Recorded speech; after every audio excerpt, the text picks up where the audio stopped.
100 करोड़ रुपए की रियायत देश को देकर एक झुंझुना पकड़ा रही है। जी हाँ, जी तो ये दिशाहीन है, निराशाजनक है, देश में महंगाई बढ़ाने वाला है। और मैं तो ये भी मानता हूं आज इस समय देश महंगाई और काले धन के बारे में विचार कर रहा है। जी हाँ। और ये बजट इन दोनों मुद्दों के ऊपर चुप है। युवाओं की नौकरी के बारे में चुप है। जी शुक्रिया। नए रोजगार के अवसर कैसे पैदा होंगे, कितने पैदा होंगे, उसके बारे में सरकार ने क्या योजना दी है, इसके बारे में बजट बिल्कुल चुप है। इसलिए मैं कहना चाहता हूं भारतीय जनता पार्टी की ओर से ये मौजूदा बजट, पहले दीदी ने रेल बजट दिया और दादा ने आम बजट दिया, दोनों ही निराशाजनक है। दोनों ही ना केवल राजनीति के शिकार हुए बल्कि देश के पास राजस्व नहीं है, इस बात का बहाना बना करके भी रियायतों में जो छूट दी जानी चाहिए थी वो नहीं दी। रियायतें आएंगी कहां से जब आयात का बिल बढ़ रहा है, निर्यात लगातार कम हो रहा है और गैर जरूरी चीजों का आयात बढ़ रहा है। जी हाँ। गैर जरूरी चीजों का आयात किया जा रहा है। तो सरकार का आयात और निर्यात के बीच में जो गैप लगातार बढ़ रहा है, जिसके कारण से सरकार के खजाने पर लगातार दबाव पड़ रहा है, तो सरकार मुझे लगता है कि इस ओर नजरअंदाज कर रही है, इसकी ओर विचार करना चाहिए। साक्षी, मैं यहाँ थोड़ा सा डिसइन्वेस्टमेंट पॉलिसी पे बोलना चाहूंगी। मैं as a economist disinvestment policy के बहुत फेवर में नहीं हूँ। प्रणवदा ने वो पैसे नहीं जुटा, बट डिसइन्वेस्टमेंट का मतलब यदि हम समझे कि पब्लिक सेक्टर को बेचकर आप प्राइवेट हाथ में देना,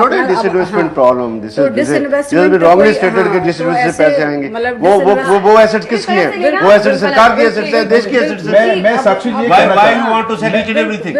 मैं साक्षी जी कहना चाहता हूँ, ये वित्त मंत्री जी ने 5 वायदे पिछली बार संसद में बजट पेश करते हुए देश के सामने रखे थे। मैं उन 5 वायदों को उनको याद दिलाना चाहता हूँ। प्रदीप जी बिल्कुल, लेकिन हम पिछले वादों की नहीं, हम आगे आने वाले वायदों की बात करना चाहेंगे। क्या उसे सरकार पूरा कर पाएगी या नहीं, वो सवाल नहीं उठेगा। सवाल ये उठाना चाहेंगे कि जो वादे किए गए हैं क्या वो ठीक है या नहीं है। इस बारे में आज मैं डिस्कस करना चाहूंगी। जी कहिए। सबसे बड़ी बात जो है ना कि जब बजट पेश होता है जी, ये बजट की प्लानिंग के हिसाब से जाता है। जी हाँ, बजट वादों के हिसाब से नहीं जाता है। जी हाँ। अब ये बात ये है कि ये राजनीतिक बात ज्यादा करें कि उसमें व्यवस्था में ये हो गया, उसने ये हो गया, उसने नहीं।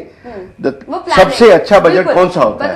मेरे साथ डॉक्टर नांदल एग्री करेंगी कि देश की अर्थव्यवस्था का सबसे अच्छा बजट वो होता है कि जिसमें सोशल सेक्टर के ऊपर स्पेंडिंग होती है। और सोशल सेक्टर की आप स्पेंडिंग इस बार इंक्रीज देख लीजिए। It's surprising. Government is making all the efforts कि सोशल सेक्टर में लोगों को ज्यादा से ज्यादा सहूलियत मिले। और जहां तक आगे मैं जानकारी के लिए चाहूंगा पूछना कि सोशल सेक्टर में किन किन चीजों में कितना पैसा बढ़ाया गया। हाँ, ले this is very interesting question he has asked.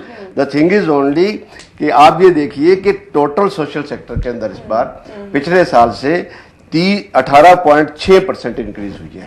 जहां तक हम हेल्थ सेक्टर की बात करते हैं, मैं प्रदीप जी को बताना चाहता हूं कि पिछले साल से इस बजट में 21% इंक्रीज की गई है।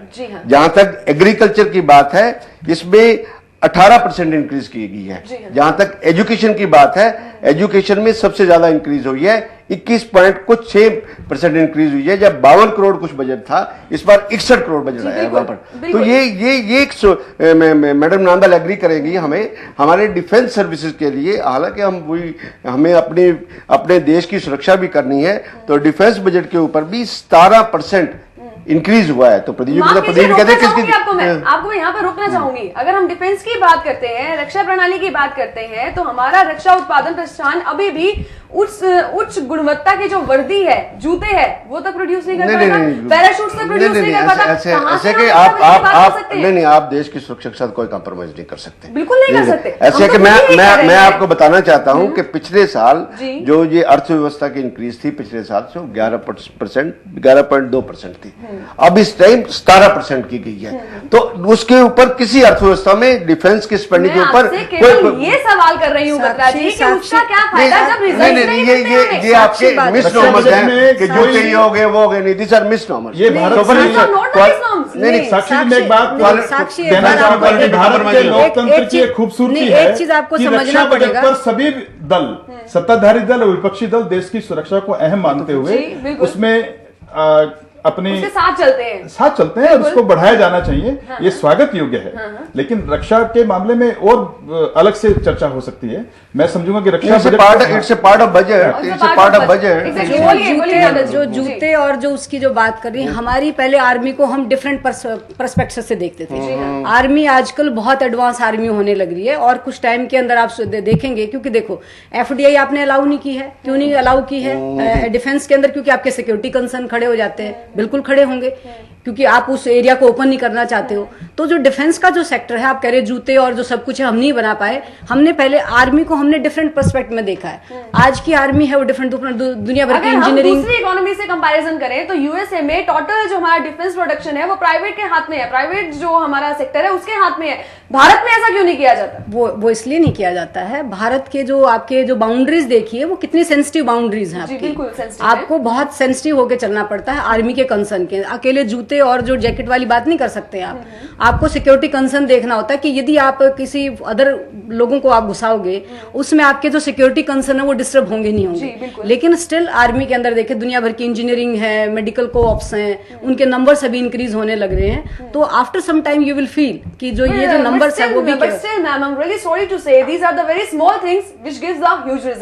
कि इतनी छोटी छोटी चीजों पर भी अगर ध्यान नहीं रखा जा सकता तो बातें बहुत आगे निकल कर आती हैं। इसके बाद मैं आपके पास आती हूँ बत्रा जी कि रेलवे बजट जब आया तो बड़ा ही मजा आ गया है वैसे तो कितना धमाल मच गया। मैं आपको बीच में साक्षी रोकना चाहूंगी। सब्सिडी की बात की थी, प्रदीप जी कहते हैं सब्सिडी उनको कम करनी चाहिए। नहीं आप सब्सिडी बिल की बात कर रहा हूँ। जो सब्सिडी आप एग्रीकल्चर सेक्टर को डुबो देंगे। सब्सिडी को मॉनिटर करने की जरूरत है कि सब्सिडी हमारी, अब जैसे मान लो मैं गाड़ी ले रखी है मैंने डीजल की, मैं गाड़ी उसको मॉनिटर करने की जरूरत है। यदि आपने किसानों को सब्सिडी खत्म कर दी, बेचारा मरा पड़ा है और भी मर जाएगा वो। इसको इस एंगल से मत देखिए। मैं सब्सिडी बिल की बात करने की जरूरत है। सब्सिडी बिल मैं भी आपको सब्सिडी बिल है किस लिए? डिक्रीज करने के लिए है कि देयर शुड बी समथिंग में सब्सिडी बिल कम करना। पिछली बार उन्होंने 2500 करोड़ रुपया इस बार जो हुआ है वो पिछली बार से 1000 करोड़ रुपए ज्यादा है। वो सब्सिडी किसानों को नहीं गई है, वो सब्सिडी फर्टिलाइजर में नहीं गई है, वो सब्सिडी पेस्टिसाइड्स में नहीं गई है, वो सब्सिडी मिसमैनेजमेंट के कारण से हुआ है। This is wrong concept. Price fix है फर्टिलाइजर के और चीजों के। हाउ इतने में प्रोडक्शन करती है, इतने जिम्मेदार को मिलता है। हमारी इसमें कौन सी मिसमैनेजमेंट होगी? आंकड़ों की बात में कर रहा हूं। नहीं आप क्या एग्रीकल्चर सेक्टर में फर्टिलाइजर का अगर 400 रुपए का कोई बैग मिलता है, फैक्ट्री प्रोड्यूस करती है, वो जिम्मेदार को 200 रुपए का मिलता है, इसमें मिसमैनेजमेंट की कौन सी बात होगी? आप खाली मेरे पूरे वक्तव्य का एक सेंटेंस पकड़ रहे हैं। मैंने कहा है कि सब्सिडी बिल पिछली बार से 1000 अरब रुपया ज्यादा है। जी हाँ। उसके अंदर फर्टिलाइजर के अंदर सब्सिडी नहीं बढ़ी है। ऐसे प्रदीप जी इंसेक्टिसाइड्स में नहीं, हमारी अर्थव्यवस्था का फार्मर्स के लिए नहीं बढ़ी है। एग्री करेंगे कि आप जब बिना उनको बढ़े 1000 अरब रुपए का बिल बढ़ गया तो वो कहां जिसको रोकने के बारे में सरकार ने कोशिश की होगी या वायदा किया था, तो कहीं ना कहीं मिसमैनेजमेंट है। मैं इतना कहना चाह रहा हूं। मैंने ये नहीं कहा कि उनकी सब्सिडी कम कर दी जाए। पिछली बार का सब्सिडी बिल 1000 अरब रुपए बढ़ जाए, ये सरकार की आर्थिक नीतियों का कुप्रबंधन नहीं तो क्या है? सब्सिडी आप एजुकेशन में दे रहे हैं, हेल्थ के अंदर दे रहे हैं, नेशनल रूरल है जो हेल्थ मिशन पहले से लगातार चली आ रही है, आज नहीं अंदर आप देने लग रहे हैं। लोगों को इंश्योरेंस की बात करते हैं, सोशलिस्टिक मॉडल ऑफ इकोनॉमी में जो चलता है चलेगा। माफ कीजिए, रोकना चाहूंगी। आपसे पूछती हूँ प्रोफेसर नांदल, अगर हम सब्सिडीज की बात कर रहे हैं तो इसी बजट में एक और इशू उठ रहा है कि मनरेगा के लिए भी सब्सिडी दी जा रही है। आप वैसे ही बताइए, क्योंकि इकोनॉमिक्स की ही बात है, तो मनरेगा का फायदा कितने लोग उठाते हैं? मनरेगा का फायदा साक्षी जेंडर जो बायस है वो बहुत है हमारी कंट्री के अंदर। महिलाएं आपके गांव को छोड़ के दूसरी जगह अलाउड नहीं होती जाने के लिए। मनरेगा से जो फीमेल है उसको एक बहुत बड़ा फायदा, क्योंकि उसको वहां पर काम मिला है।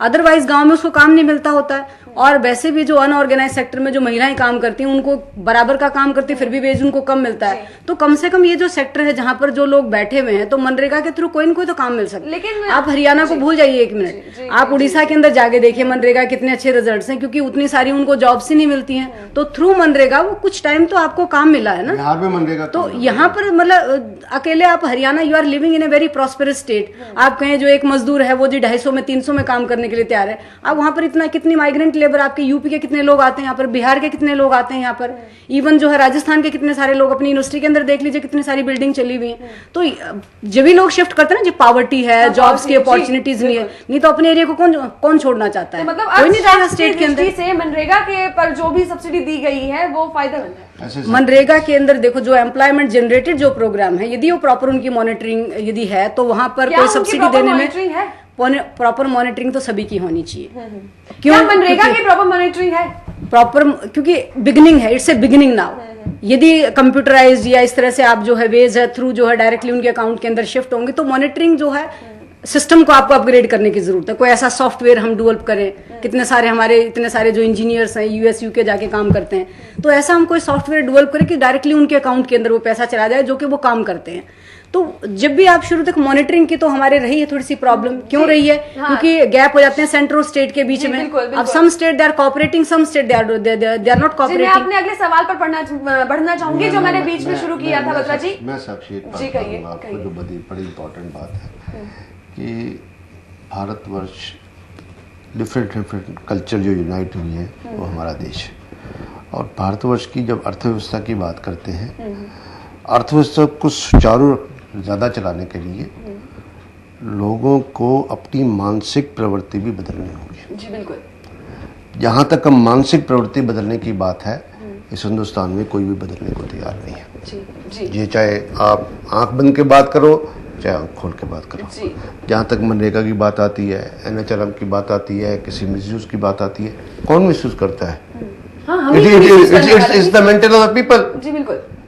अगर हम भारत का नागरिक अपनी इस प्रवृत्ति को नहीं बदलेगा, और जहां पर पॉवर्टी लाइन है, अबव पॉवर्टी लाइन है, बात मैं करता हूं आपको बिजली की। बिजली डोमेस्टिक सेक्टर में 4 रुपए कुछ मिलती है, सरकार को बिजली की प्रोडक्शन 7-8 रुपए पड़ती है, इंडस्ट्रियल सेक्टर में 6 रुपए पड़ती है। और बिजली की आप कितना हम ऑनेस्ट हैं, सिंसियर हैं। और इसके बाद एक और भी बात बड़ी ज़रूरी है जो मैं आपको ज़रूर कहना चाहूँगा, इस माध्यम से कहना चाहूँगा कि प्रोडक्शन जब बिजली की है, अगर उसमें सरकारें उसको सब्सिडी ना करें तो हमारे देश की आम नागरिक की आमदन इतनी भी नहीं है कि बिजली आ तो गई, उसका पूरा इस्तेमाल कर सके। जी।